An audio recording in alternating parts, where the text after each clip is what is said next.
So I'm afraid apologies are in order, given that this is supposed to be for the pink issue, and I saw from the last two papers that I would have expected essays for the pink issue should be of high conceptual energy. This piece is conceptually inert in the extreme. I don't know exactly how I got the idea that I should leave now. Sorry, we should all leave. Actually, that might not. It would be bad for me if you leave, because I'm hoping that because this is a very, very initial stage of not the book that I'm working on, but the book that I hope to be working on a little later, it would be very useful for me to get the feedback.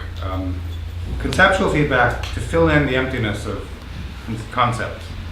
So this is a very, very rinky-dink Mickey Mouse little beginning with a piece of text that I think everybody knows. As Anna Karenina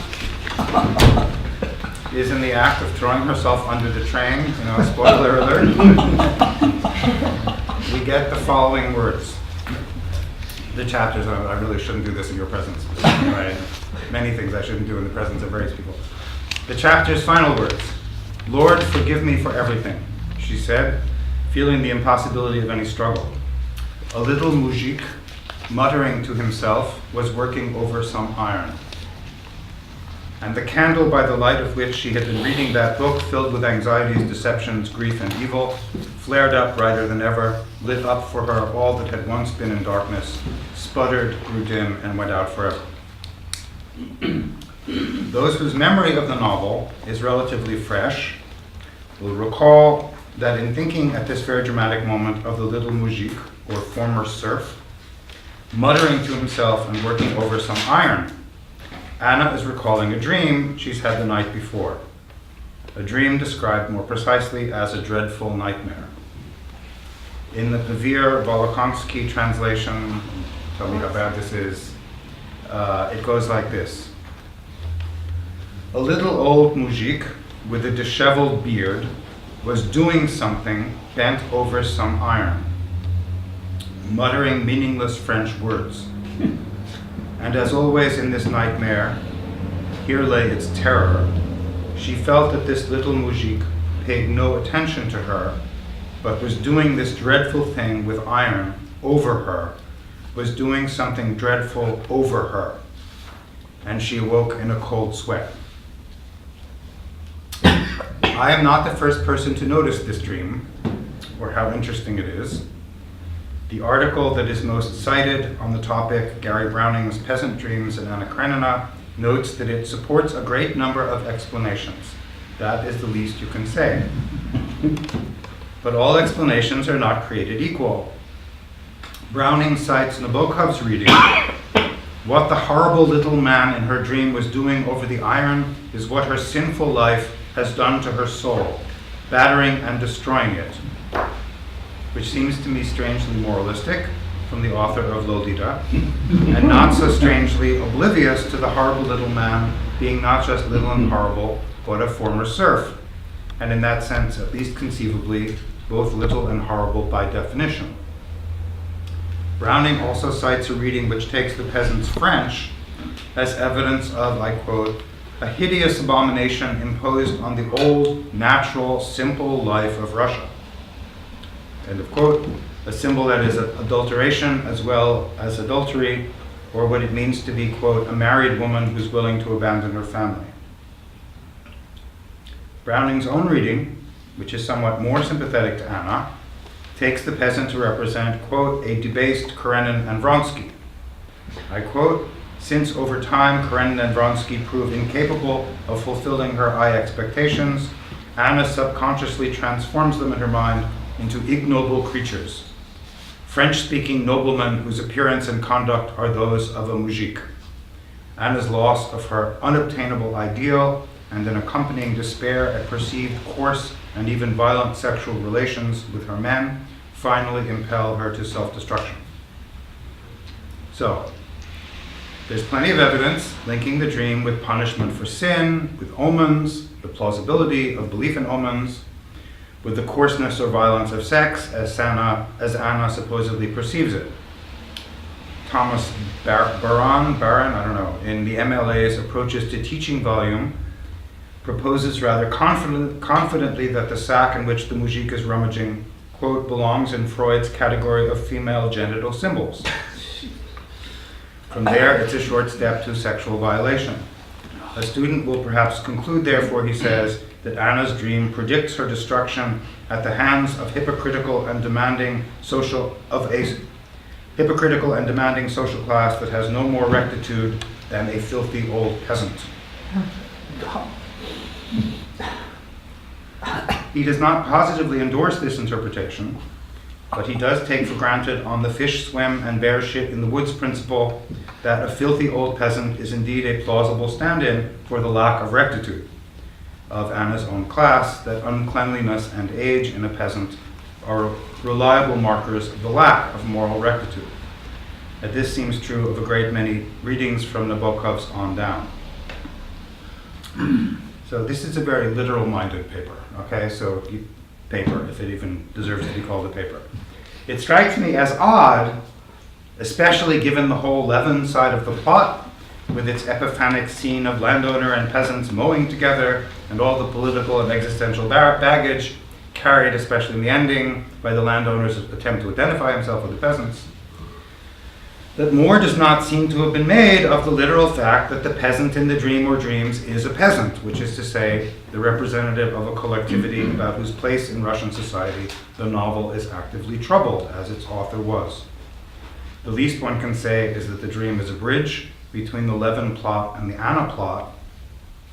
A somewhat larger point, probably larger than I'll try to argue, would be that as one of the novel's most memorable moments, it reorients how Anna's love story could be read, anchoring it in a social background that does not otherwise seem very important to that story. If it even seems worth noticing at all, call it, very vaguely, relations between rich and poor. As has often been noted, the novel throws off any number of tendrils that get entangled in the dream. Some are obvious but relatively trivial. Connections to Vronsky, for example, with whom Anna has just quarreled, whom she first met at the train station when a worker had just been run over by a train, and who himself had a remarkably similar dream.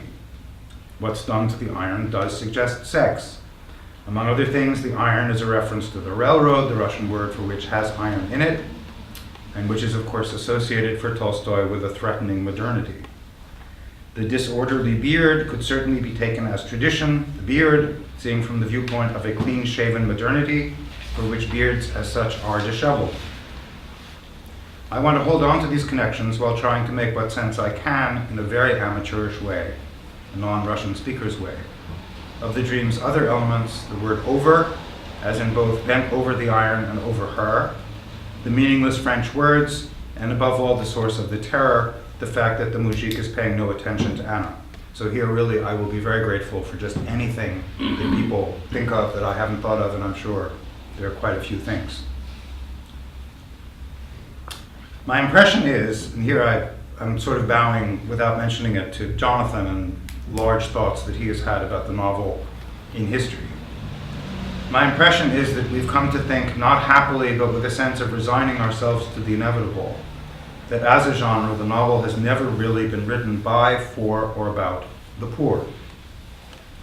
Like literature in general, but unlike other art forms, the novel presupposes literacy, and literacy has never been democratically distributed. It seems likely that novelists on the whole have not been poor, at least relative to the population at large, and it seems likely that the same holds for the majority of the genre's readers. Given the requirements of literacy, leisure, and privacy, among others, it seems reasonable to suppose that the novel has been by and large a middle-class genre, talking about the lives of those who are most likely to be reading it, and largely ignoring the lives of those who probably won't read it. If this isn't wrong, what's the best case that can be made on the other side for anybody who cares about making a case on the other side? My first book, on the representation of servants in canonical fiction, suggested in a no doubt overblown first book sort of way that the poor whose lives were almost never represented directly in the novel nevertheless intruded into its form for example, by means of stage conventions about servants, and in so doing also had significant and surprising effects on its socio-historical content. I resist the idea that academics only have one idea in their lives, but I do seem inclined, for some reason at this moment, to revisit that earlier project now, unfashionably late. Right, I'm going to leave out some stuff here. When Anna first mentions the dream, sometime into her affair with Vronsky, she takes it as a premonition that she will die. Since the dream comes up again in her death scene, it's been easy for critics to feel they're acknowledging it merely by linking it to her fateful descent toward suicide. But the details, as she divulges them to Vronsky, clearly exceed the function of, say, atmospheric foreshadowing. So here's how she gives the dream to Vronsky. There was something standing in the bedroom, in the corner, and this something turned, and I saw it was a mujik with a disheveled beard, small and frightening. I wanted to run away, but he bent over a sack and rummaged in it with his hands. He rummages and mutters in French very quickly and rolling the R's in his throat, you know, il faut le battre, le faire, le broyer, le pétrir. And I was so frightened that I wanted to wake up, and I woke up. But I woke up in a dream, and I wondered what it meant, and Cornet, that's the servant, says to me, "You'll die in childbirth, dear, in childbirth." And I woke up. So as you know, Anna does not die in childbirth. It's not that kind of novel. So what kind of novel is it? In spite of its devastating satire, not what everybody remembers, but it is pretty devastating, of aristocratic mysticism, the novel is not totally allergic to a sort of magical realism avant la lettre, even if, like Jane Eyre, it indulges in magical realism very sparingly, if you count Doing the Hunt from the dog's point of view, and perhaps only once. The once would be when Vronsky has almost the same dream the same night, which we get before we get Anna's, and about which Vronsky doesn't say anything, so that Anna cannot take it as a supernatural coincidence. Here's Vronsky. What was that terrible thing I saw in my dream? Yes, the mujik tracker, I think, small, dirty, with a disheveled beard, was bending down and doing something, and he suddenly said some strange words in French. Yes, that's all there was to the dream, he said to himself. Why was it so horrible? He vividly recalled the peasant again, and the incomprehensible French words the peasant had uttered, and horror sent a chill down his spine. Thinking, I would say, like a man, Vronsky associates the figure in his dream with the masculine activity of hunting. His mujik is a tracker. In the same way, Anna, as a woman, associates the figure in the dream with the female space of her bedroom. In other words, the suggestion is that though this is something each experiences in a gendered way, it is not fundamentally gendered, and is certainly not first and foremost an exclusive account of female sexual subjectivity. It is first and foremost a class dream.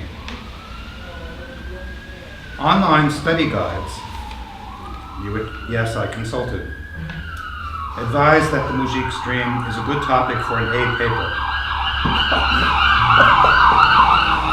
And they interpret it as an omen or foreshadowing of Anna's fate. I would say that's at best worth a B. Gary Saul Morson reads it in terms of Anna's fatalism, a psychologizing of fate that maybe gets the grade up to a B+.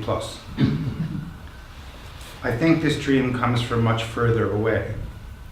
Dreamers, like those who are about to die, are permitted to say things that come from afar. It's after his dying brother says that the serfs are no better off after emancipation that we're told Levin, quote, had always felt the injustice of his abundance as compared with the poverty of the people. It seems plausible to me that one form of rule breaking breaking the unwritten rule that the realist novel will not admit mystical or supernatural causes, or the mystical or supernatural at all, should be associated with another form of rule breaking, breaking the rule that anything of real significance to the novel will be said or done by characters who are neither too high above nor too far below the average class position of the novel's readers. I can imagine exceptions and objections to this rule, which I have not fully thought through, and will welcome them afterwards, but for now I'm just going to plow ahead. The idea of a violation of fundamental rules helps make sense to me of the sense of horror, Vronsky, and terror, Anna, that accompanies the dream for both of them. Fear is the political emotion that more than any other keeps the majority in its place. Here, fear is relocated from the ruled to the rulers. The idea of a fundamental violation of unwritten rules is also there in the fact that a moujik is speaking French, of course. French is not just used in the novel by the Russian aristocracy, but used in particular by the Russian aristocracy in the presence of their servants, and used explicitly so that the servants will not understand. Here, it's the representative of the servant class who speaks French, and it's the masters who, of course, do speak French, who nevertheless do not understand the French that's spoken. That is too neat a reversal to be considered accidental. It looks like an intentional affront to the idea of the social order. There is also an obvious and even larger reversal in the fact that the moujik is not paying attention to Anna. Recall that for her, his not paying attention to her is the biggest source of the terror. The assumption that as a woman, Anna naturally wants attention from a man, hence that this is a simple reference to her fear that Vronsky is now paying less attention to her, which is what everybody says, may not be sexist in itself, but it's certainly not a firm or natural truth. Readers who take it in this way are domesticating her story and missing, I think, an almost revolutionary gesture of disrespect. What's normal in Anna's society, of course, is for the landowners to pay no attention to their servants and peasants. That's the norm that is here being reversed. And this reversal of an ordinary structural, unnoticed inattention is heightened, I would say, by the muttering which occurs in both dreams. Muttering, I looked it up, means speaking in a low or indistinct voice, as if not having decided whether one is merely speaking to oneself or also to the other. So it would already be a bit of an affront to the other, even if it did not also signify murmuring or grumbling, as in complaint. In both senses, there is a violation of unwritten rules, the disrespect of not speaking up to make oneself heard in the presence of one's betters, and the disrespect of complaint, in this case about work that one is presumably doing for one's betters. Having just underlined the repeated element of social reversal, I can go on to redescribe the word over, so as to emphasize not its sexuality, but a social reversal. The moujik is not just over the iron, but over her, which is to say, he is higher when he's supposed to be lower. Browning sees sexual violence in an earlier moment when the shadow of a moujik on the train platform slips under Anna's legs, as the sound of a hammer is heard, clearly linked by the hammer to the later dream, not so clearly linked to sexuality. The text goes from under to over. It's at least as plausible here to think of a violation of social hierarchy. For the moment, I am stymied by the rolling of the R's in the throat. Carol, maybe you will be able to help with this. I don't know what it might mean for French speakers to roll the R's in the throat more or less. Don't say it now because I'll completely lose my place. But I used to do that when I was an undergraduate, and I thought that the Italian R was appropriate in my French, but I learned quickly that it was not. Okay, hold your further commentary if you have any. But anyway, I'm so a little stymied by that still. And I felt stymied by the sack in which the moujik is rummaging, assuming that I was not going straight for female genitalia. The R But- then may be the Russian R. But in French. Yeah, So, I know, but too it's- Russian in the, okay. Then that it's not a. They're not really nasal good French capacity. speakers. Yeah. Okay, thank Makes you. sense. But we should really stop this now, because otherwise I'll never finish. But hold, more. So I did think there is a peasant carrying a sack who gets off the train in the scene where Anna meets Vronsky. And considering that this whole thing is very literal-minded, I thought the sack is the timeless, if not especially elegant, carry-on preferred by people without much choice in their luggage. You say peasants carry sacks. And perhaps the everyday humbleness of the sack goes with a certain humbleness in the rummaging. To rummage, again, a word worth looking up, is to search, but to search for something that is felt to be there within reach, in a sack or a box or a pocket. It is not to go on a quest for something far away and possibly non-existent, but to feel for something imagined to be readily accessible close at hand. This close at handness, which is not what most readers remember from the dream, makes rummaging quite a different activity from pounding iron with a hammer or from the indistinctness of merely doing something, though the indistinctness that is a characteristic note here may simply reflect the fact that Anna and people like Anna don't really know what is done every day by those whose work makes their lives possible. This is a point that Levin raises in the other half of the novel about the Muscovite aristocrats who cheerfully sell off their woods, as Tolstoy himself repeatedly did when young, in order to finance their expensive existence in the city, and who know nothing about the value in labor of what they pay for their Moscow meals. Anna's tragic love affair does not seem to have much to do with Levin's assertion of the labor theory of value. But in one sense it does. Anna's is a story of a fallen woman. It questions how one should feel about a woman's fall. The novel is filled with references to other fallen women, most of them prostitutes, and to what might be thought of as their sexual labor, the labor on which the men at the top of Russian society, including Levin himself, depend. Since this theme is most visible in the case of Vronsky, who's a skirt chaser, it's important to remember that recourse to prostitutes is indeed presented as a class universal, true for all its members, including Levin himself, who is emphatically not a skirt chaser.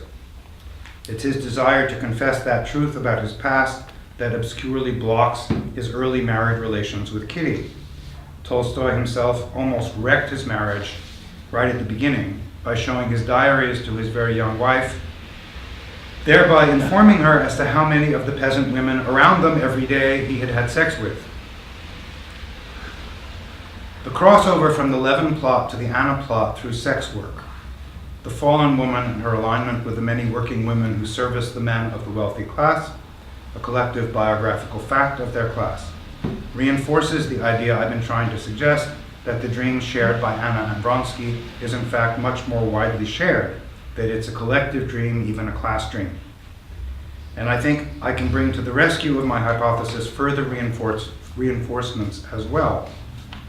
If the insistence on iron in the dream indicates that we're supposed to think of Levin wanting his moujiks to use iron plows, which are more efficient, rather than the traditional wooden plows they prefer, an issue that's raised, then this element of the dream can be assimilated to guilt at the landowners forcing the peasants to modernize, or indeed to work for the landowners at all. That might still leave us wondering why the dream shows up in Anna and Vronsky, whose story has much less to do with agricultural methods. But in Tolstoy's world, everything has to do, ultimately, with agricultural labor. In Vronsky's dream, the mujik's words are strange and incomprehensible. In Anna's dream, the words are also described as meaningless, but we do get the words, which are comprehensible as words, if not in their larger associations. They describe operations that must be done, with some mystery surrounding where the imperative comes from. Is it the imperative to modernize, merely the imperative to work? Or is it the imperative to work for the benefit of others who do not work? There's no mystery about the appropriateness of these operations to iron. Battre means strike, broyer means grind or crush or pulverize, pétrir means knead, shape, or mold. In each case, this is an act of industrial or artisanal labor that transforms a raw material so as to render it more useful, with an additional hint of aggression or violence. Critics tend to see it as simply aggression and violence, not as destructive but also creative, which is what work is. Perhaps this myopia is to be expected among those for whom transformative labor is itself alien. The assumption that labor as such embodies aggression or violence suits what I would have to call their class position. Tolstoy, as we know, asked his readers to stop thinking of work on which their lives depended as something alien to their lives. And from that viewpoint, one notes that battre also means to churn or to thresh. Broyer also means pound, as in the treatment of flax, or the treatment of hemp, or the making of the ink that was then used by writers. And pétrir also means to knead or to mold. Kneading, molding, churning, threshing, these are all operations that are not restricted to iron. They would happen on any ordinary farm. Treating iron on the railway may not be different, finally, from how one would ordinarily treat milk or hay or flax or bread on a farm. Hence not violent or aggressive in itself, but only as a sign of the unbearable dependence of those who do not work on those who do, and the violence that would have to be involved in tearing society away from that dependence. Aside from the nightmare of the moujik who ignores her, Anna's most famous dream, this also may be something that you remember even if you haven't read the novel recently, is a dream in which she has two husbands. In that dream, having two husbands is not a problem. The dream carries an obvious utopian impulse, a reference outside the world of the novel to the possibility of a transformed society in which Anna's falling in love with Vronsky would not lead inexorably to tragedy. I mention this here because I think there's another utopian impulse, if a less marked one, in the way the moujik dream fuses industrial work with agricultural work. It's a bit like the dream logic that combines in its description of the moujik small and frightening. Small would seem to go with not frightening. If one logic tells us that the moujik is frightening,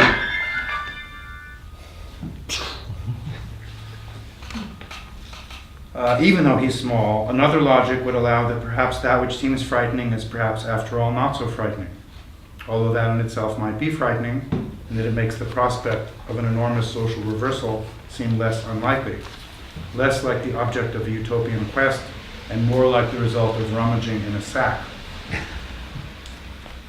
In a more fully and developed and satisfactory version of this talk, I would want to figure out how far my reading of the moujik dream does or doesn't affect how one answers the question that everyone reading Anna Karenina has to confront: what is it exactly that goes wrong between Anna and Vronsky? I don't think the novel is a simple allegory of the exploitation of sexual labor. Anna is not just a woman, she's also a member of her class. I do think, however, that the proto-modernist nihilism or cynicism that Anna arrives at just before her suicide, which invites various psychological labelings, also makes sense as an achievement, more precisely as the achievement of a perspective uniquely free from the conventions of her society, a society that was doomed, and one would say properly so. I think her dream is part of that vision, a vision that is simultaneously painful and liberated. My assumption is that only a dream, and a dream that's uncannily dreamed by two characters, could be the bearer of a perspective so far beyond that society's everyday horizon. It's something like what Franco Moretti says about the magical realism of Garcia Marquez. It's there to indicate a social causality that comes from beyond the subjective horizon of the characters. A geopolitical horizon in 100 Years of Solitude, here a class horizon. If so central and canonical a novel as Anna Karenina can be said, even a bit hypothetically, to be about the relation between the poor and the rich, which does not take up many of its actual pages, one has to wonder whether this might also be true of more of the canon. Assuming the book project that I'm trying to make a start on here ever gets off the ground, and it will, Paul, it will be part of that pink issue, you'll see. It will include a chapter on the poor in 100 Years of Solitude, which is to say an interpretation of why the revolution begun by Colonel Aureliano Buendia fails. Even in that novel, it's worth noting the lives of the poor are not represented directly very much. Getting away from magical realism, it will include a chapter on Middlemarch, with emphasis on how Fred Vinci discovers his true class identity in a mock heroic but uncharacteristically violent encounter with agricultural workers. If I can get a hold on texts as central to the canon as Anna Karenina, Middlemarch, and 100 Years of Solitude, I think I will be off and running, even if the working assumption in all of these is that the poor rarely escape from the margins of rich people's stories. That assumption carries a certain polemic against the more prevalent assumption in recent criticism that we have done our job when we've enumerated classes of people who are more or less brutally marginalized or excluded from a given representation. I count myself as helplessly caught up in that critical habit as anyone else. But novels can never include everyone. That's one reason why the best of them are conscious of being unable to end or unable to resolve themselves in a satisfactory manner. It also seems to me worthwhile to discuss ways in which representations that do marginalize are different from representations that simply exclude. To discuss, in other words, forms of writing that in marginalizing are in fact doing something of a positive and recognizable value. Thank you.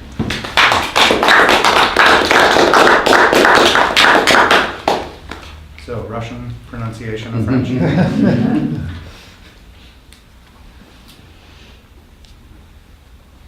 Only Parisian French has a pure nasal quality anyway, right? In the Well, South. that's me. In the Ask South, your well, wife. In the South, I got in immense trouble once buying stamps when I heard the postman somewhere in Provence say to me, "Damn, blah." And I listened, waited to his talk, and then asked him if he in fact had come from Spain or Italy. I exploded because, of course, he was acting French. But I began to listen, and in the entire village where we were staying for a couple of days, called Le Garabi, the bars were Italian. Over my head. So, I'm curious why Anna Karenina. Why? I love Anna Karenina. Fortunately, we have to diverge on that. But I mean, the thing is that my issue here. I mean, if you're reading Tolstoy, if you're reading this novel as a class novel, how do you deal with the fact that, I mean, the peasant and the peasant speaking French, which is absolutely a question of class if you look at it from the vantage point of this moment, right?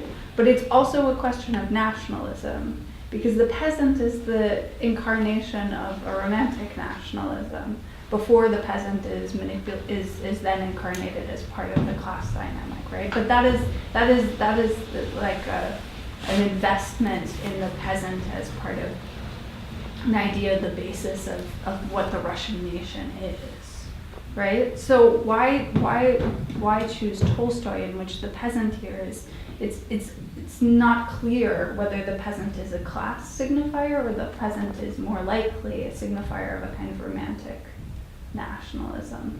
And his not speaking French is so strange precisely because of that value of the nationalist symbol that's invested. Huh. That's really intriguing. I mean, I had actually been thinking for my own purposes, actually for the purpose of the book that I'm actively engaged in, whereas this is a future project, a gleam in my eye, in the, if you want, the anti-nationalist Tolstoy. Mm-hmm. So Haji Murat, and the fact that apparently the only Russian institution that was not desecrated during the interesting events in Chechnya was the museum to Tolstoy in Chechnya, which is, I mean, that he's something of a hero, and not that Haji Murat is, 100% pro-Chechen, but you know, it was, as far as the little I know, it seemed to be to break the rules in a fairly important way of what it was possible to say in Russia around 1900. But I mean, even the peasant, even Haji Murad is absolutely part of this imaginary of the Eastern Muslim fighter as part of the vanguard of the revolution. I mean, like this is the very idea that gets incarnated in You're talking about the Soviet. yes, era, in the right. Soviet canon. I mean, but so this idea of the populist fighter, the peasant as a populist fighter is a romantic national one. Yeah. Not I I mean, don't mean in the yeah. If you remember, Yeah. and I'm sure you remember this more than I do, Tolstoy's pretty devastating about Russian nationalism, especially toward the end of this, when Vronsky goes off to fight the Turks and the kind of pan-Slavic thing. I mean, he basically said, this is losers with destroyed lives who are not making it all in Russia, who don't have a clue. These are the people who grab on to Russian nationalism. So I mean, I just don't count him. I mean, earlier in life, no doubt, when he was himself fighting, in the Caucasus. But I just don't. I don't think of him as one of those people, and so it's easy for me to just say that he's doing other things. It's a brilliantly crafted rhetorical argument. And, That is so not true, Don. and it seems to be presented without labor. That's the tour de force. But I have two simple-minded questions. The display of anxiety in lieu of labor. That is my form of labor. Is dreaming a form of work?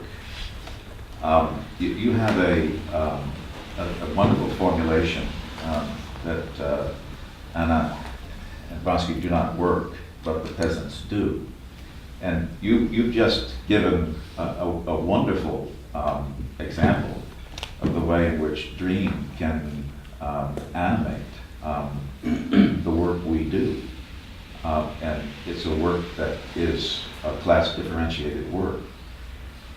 And you've operated primarily around the logics of reversal, which in terms of revolution would seem to be a fairly predictable logic, and a logic that would enable defensive maneuvers quite easily. I have two questions that are associated with that simple-minded observation. Is the dreaming that Anna and Vronsky are co-producing a form of shared work in relation to anxieties concerning serfs? That in terms of the logic of relation can also be associated with the lower work of romance, of physical romance. I know that Sure, you that's want to sex, physical romance? or any kind of bodily proximity. It's you generated a kind of overdetermined reading, turning class into the primary means of interpreting that presupposes a distinction between forms of work, labor, and non-work, leisure, the aristocracy. But even if we just presuppose that the dreams have been remembered, a form of work that is, insofar as they're shared, also producing a fantasy about the laborers from an aristocrat's side that does not necessarily have anything to do with the way in which peasants would represent themselves. You have interpreted this brilliantly, but you've spoken in the name tacitly of the figures who remain as enunciators only in the dream. And you've thereby spoken from within Anna's and Vronsky's dream as if a surrogate Muji. But I took your rhetorical performance to be much more of a display, a virtuoso display that I would applaud with a bravo as a sign of your class status. What do you know about my class status that I don't know? Now Only that's- what you display. Yeah, right. Only what you display. In which case you with know it great all. with You know it all. great understatement and panache. Yeah. No, the idea that work as represented is an aristocratic fantasy rather than how the peasants or the workers might describe it themselves, that's a really strong point. And I don't see that I have any particular answer to it. This will be the kind of oblique. I do think that the novel wants to show you the value of other kinds of work, including aristocratic work. And What would you sort as aristocratic? well, maybe aristocratic is not the right word, but you see that one of the reasons why things go wrong for Vronsky, and again, it's the genius of Tolstoy that he doesn't let Vronsky turn into a stick figure villain at all. And he has nobly given up the work that actually structured his life as an officer in the army, and he feels the absence of that work. And you see it in particular when they're going around Italy and they visit the studio of a painter, and you get this incredible scene, which is maybe the closest Tolstoy ever came to explaining what he was doing as a writer. And you get what the painter thinks of his own work and how Vronsky doesn't get it, right? Because Vronsky at that point is thinking of trying to become a painter himself, and it's clear that.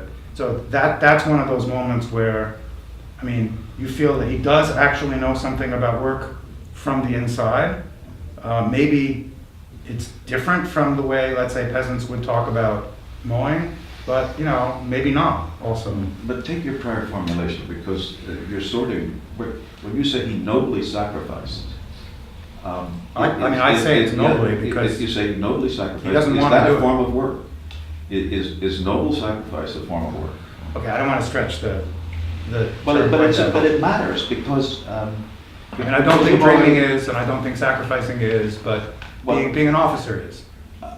And is noble sacrifice a part of the work of an officer?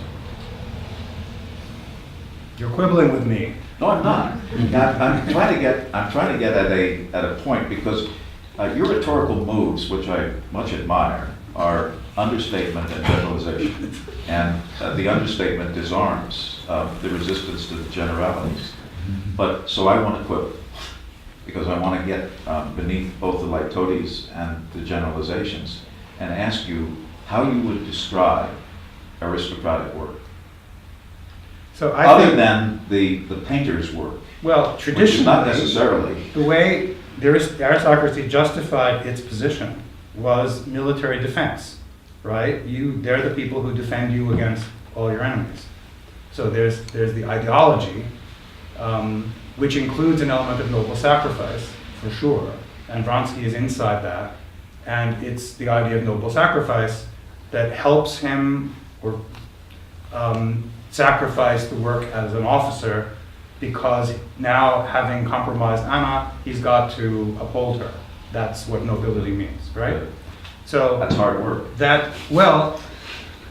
Okay, I think it's an ideological expression, and it has a debatable but real moral value. I don't think of it as work in the sense of arranging to get food for your company and to decide where to march to, and that's the work, the military work, and I would want to distinguish those.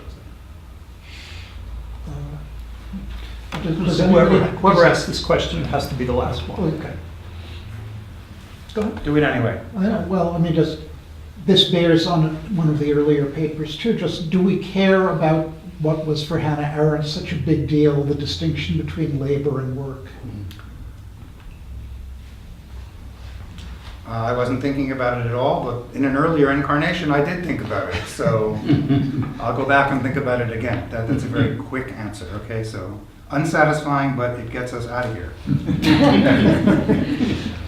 Actually, I was hoping you'd take at least 3.5 more minutes. Can I just add one thing up to the national question? Is Yes. that the two terms, narodnost is what I meant, and not nationalness. And that's the difference between, again, this idea of like the peasant as being the embodiment of narod, the people Right. as a whole, not the nationality. I mean, if we're going to go into the Soviet period, then not that I know this, nearly well enough, and you probably know it much, much better, but some part of me wanted to enter into all the debates about workers and peasants in 1905, workers and peasants 1917, Yeah. in the Civil War. Right. All of that is very, very rich and hasn't gotten any poorer in a way, in Gramsci also. I mean, it remains, even in a Europe without a peasantry, it's still kind of an interesting kind of Yeah. political question, and yes, but not for this. Anyway. We take 5 minutes? Yeah.